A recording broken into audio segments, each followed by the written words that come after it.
Wow. Guess I am totally back on YouTube. 2 videos in one day. And yes, my throat is a little sore. Just came back from GFW's Grand Slam Tour stop in Waterloo, Iowa. And yes,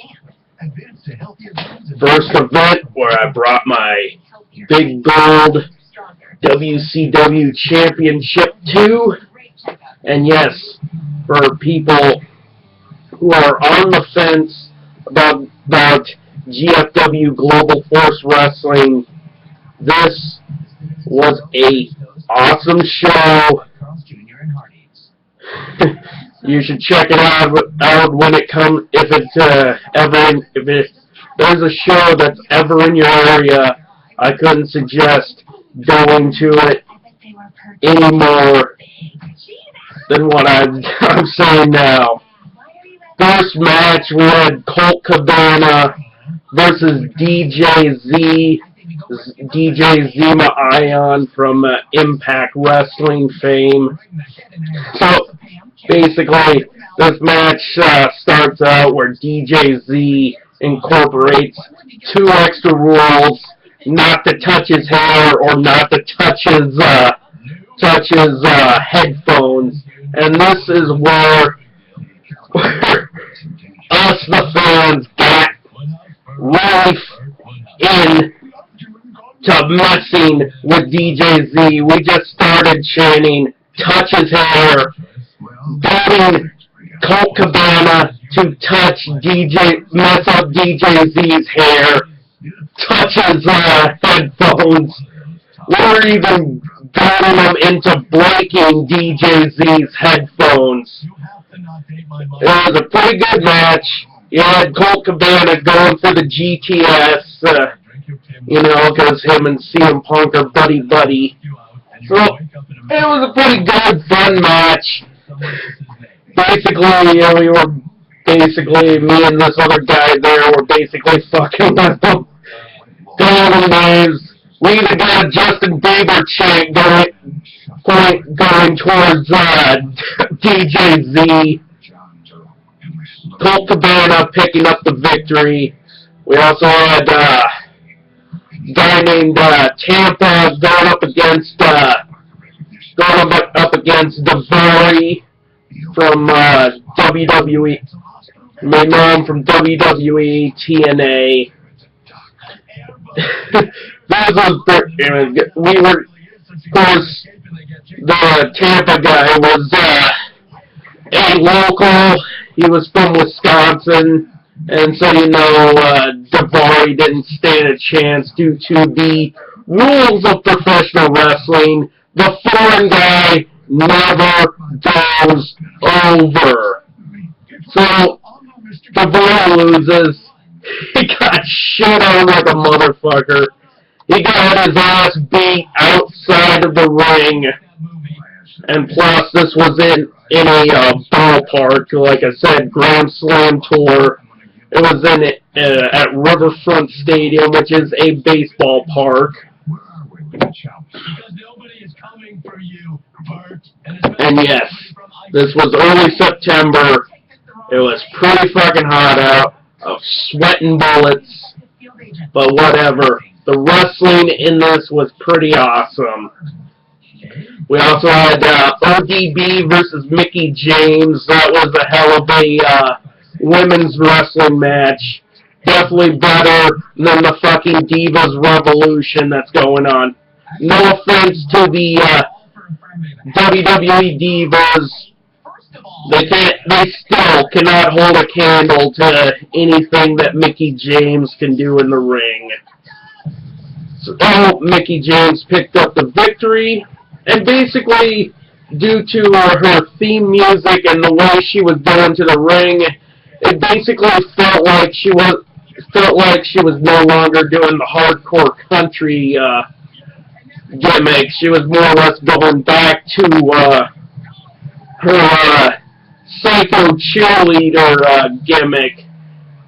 psycho cheerleader stalker gimmick that she had when she first debuted in WWE, which, hey, I like that gimmick for Mickie James. She had one hell of a character with that gimmick.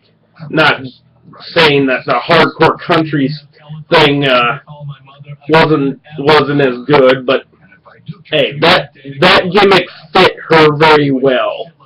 We had a tag team match, High Gravity versus the New Body Donnas. Oh no, like New Heavenly Bodies. So they were kind of a take off of a classic tag team. The New Heavenly Bodies picked up the victory, but if you please, I couldn't suggest looking up any zero gravity matches. These guys can fucking fly around the ring like you would never see before. These guys are fucking very athletic. They do a lot of high risk moves. But Heavenly Bodies pick up this victory with a kind of a cartwheel launch up into an RKO. But hey, it was a pretty good match. Our main event.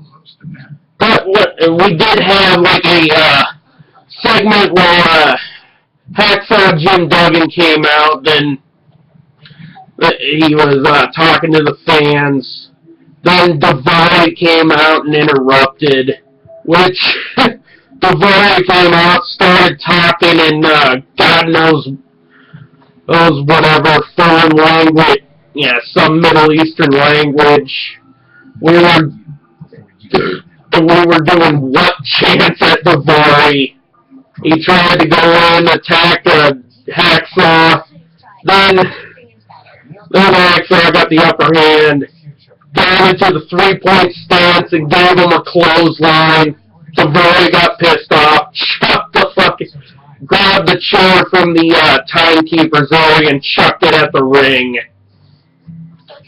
It was a pretty good segment. Our main event was Chris Modesky. You may know him as the Masterpiece Chris Masters from the WWE against TNA's Magnus.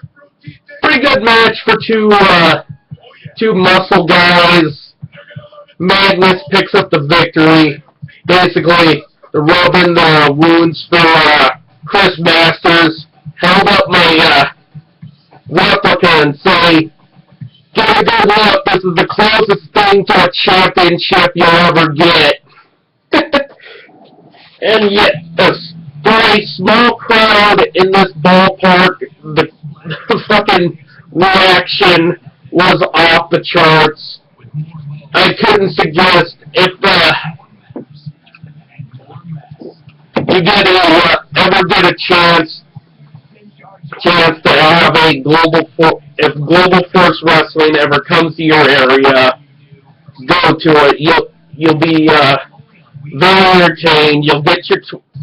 It was $20 to get in. I got my $20 worth. This was a good wrestling event. Jeff Jarrett is doing one hell of a job putting this thing together. I was one of these guys that was on the fence about Global Force Wrestling. This show turned me around on it. Jeff Jarrett is doing one hell of a job with this thing. So if you ever get a chance, if they ever come to your area, go to it. You won't be disappointed. Peace the fuck out. I'm gonna go rest my throat.